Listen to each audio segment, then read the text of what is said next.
తర్వాత ఉమ్మడి ప్రణాళిక అనేది ఇది పార్లమెంట్ ఎన్నికలకు కూడా కలిసి ఉన్నాయి. సో ఈ పార్లమెంట్ ఎన్నికలకు, అసెంబ్లీ ఎన్నికలకు రాష్ట్రానికి ఏం చేస్తారు, 3 పార్టీలు, ఎందుకంటే రాష్ట్ర ప్రయోజనాల కోసమే పొత్తు పెట్టుకున్నామని అన్నారు కనుక రాష్ట్ర ప్రయోజనాలు ఏ రకంగా తీరుస్తారో చెప్పాల్సిన బాధ్యత ఎన్డీఏకు ఉంటుంది.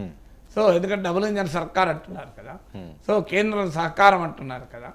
సో ఇప్పుడు 2000 అంటే అందువల్ల ఉమ్మడి ప్రణాళికే కాదు, ఈ 10 ఏళ్లలో మోడీ ప్రభుత్వం ఆంధ్రప్రదేశ్కి ఏం చేసింది అని కూడా ఒక శ్వేతపత్రం ఇవ్వాలి. ఎందుకంటే చేసిందని కొన్ని రోజులు అన్నాడు చంద్రబాబు నాయుడు, చేయలేదని మరికొన్ని రోజులు అన్నాడు, ఇప్పుడు మళ్ళీ చేస్తానని అంటున్నారు. అంటే తమ రాజకీయ పొత్తులను బట్టి, రాజకీయ వైఖరులను బట్టి ఆంధ్రప్రదేశ్కు చేశారు, చేయలేదు అని అన్నారు. సో జగన్మోహన్ రెడ్డి 2019 ఎన్నికలకు ముందు మోడీ ఆంధ్రప్రదేశ్ చేయలేదన్నాడు, ఆ తర్వాత ఈ మధ్యన బడ్జెట్లోనే బాగా చేశాడన్నాడు.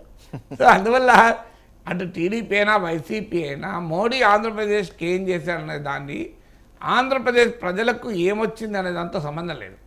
వాళ్లకు బీజేపీతో మోడీతో ఉన్న రాజకీయ సంబంధాన్ని బట్టి చెప్తున్నారు. సో మనకు రాజకీయ సంబంధం మంచిగా ఉంటే మోడీ బాగా చేశాడు, రాజకీయ సంబంధం లేకపోతే మోడీ ఏం చేయలేదు.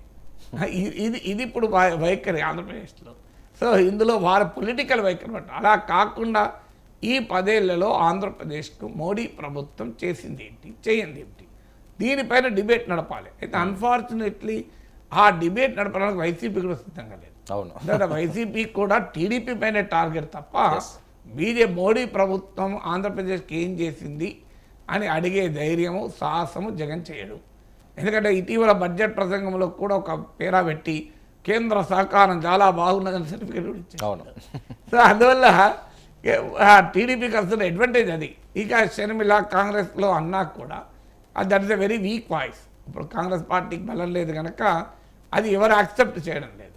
సో అందువల్ల ఆంధ్రప్రదేశ్లో పొలిటికల్ కంటెస్టేషన్లో ఉండాల్సిన కీలకమైన అంశం విభజన సమయంలో ఏం హామీలు ఇచ్చారు, విభజన చట్టంలో ఏం చెప్పారు, ఈ 10 ఏళ్లలో ఏం జరిగింది, ఇది మౌలికమైన అంశం కదా. అవును.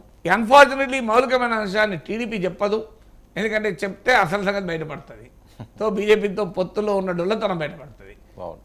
వైసీపీ అడగదు, ఎందుకంటే వారికి మోడీ ప్రభుత్వంతో పెట్టుకునే ధైర్యం చేయరు. పెట్టుకుంటే ఏమవుతుంది, దేశమంతా చూస్తున్నాం కదా. సో అందువల్ల ఆంధ్రప్రదేశ్ ప్రజలకు మాత్రం నష్టం జరుగుతుంది. అందువల్ల ఎన్డీఏ ఖచ్చితంగా చెప్పాలి, అయ్యా మీరు రాష్ట్ర ప్రయోజనాల కొరకు పొత్తు పెట్టుకున్నారని చంద్రబాబు అన్నాడు కనుక ఈ 10 ఏళ్లుగా రాష్ట్రానికి మోడీ ప్రభుత్వం వల్ల జరిగింది ఏంటి చెప్పండి. నేను జరగలేదని ఆరోపించడం లేదు, ఇంకొక టేబుల్ వేయండి జరిగింది జరగనివి అని. సో లెట్ దెర్ బి ఒక హెల్తీ డిబేట్. డిబేట్ కాకపోయినా ప్రజలకు చెప్పాల్సిన అవసరం ఉంది కదండి. డిబేటే కావాలి, ఎందుకు డిబేట్ కాకూడదు? అవును సార్. సో డిబేటే జరగాలి. డెమోక్రసీ రన్స్ త్రూ డిబేట్ కదా, democracy runs through political contestation. Sir ఏంటి రచ్చబండ రఘురామకృష్ణరాజు గారి ఎపిసోడ్ ఇంకా అయిపోయినట్టేనా? ఇంకా రాజకీయ పరంగా ఆ ఫ్యాక్టరీ ఏమైనా పనిచేస్తా సార్ రేపు ఎన్నికల మీద? అది నరసాపురంలో పనిచేస్తే చాలా ఎక్కువ. అవునా? ఆంధ్రప్రదేశ్ అంతా ఎందుకు పనిచేస్తుంది? ఇప్పుడు ఆంధ్రప్రదేశ్ ప్రజలకు రఘురామకృష్ణరాజుకు సీట్ ఇవ్వకపోవడం అనేది అదేమైనా ప్రత్యేక హోదా కన్నా కూడా ఎమోషనల్ ఇష్యూనా? సో మాకు అర్థం కావాల్సింది ఏంటంటే in what way people of Andhra Pradesh are concern. అది రఘురామకృష్ణరాజు ఆయన అభిమానులకు సంబంధించిన అంశం. సో ఏమైనా ఉంటే ఆయన నియోజకవర్గం నరసాపురానికి సంబంధించిన అంశం, లేదంటే ఆ పక్క నియోజకవర్గాల్లో కొంత ఆయన అభిమానులు ఉండవచ్చు. ఆంధ్రప్రదేశ్ రాష్ట్ర ప్రజలకు 175 స్థానాల్లో ఉన్న ప్రజలకు ఏంటి సమస్య?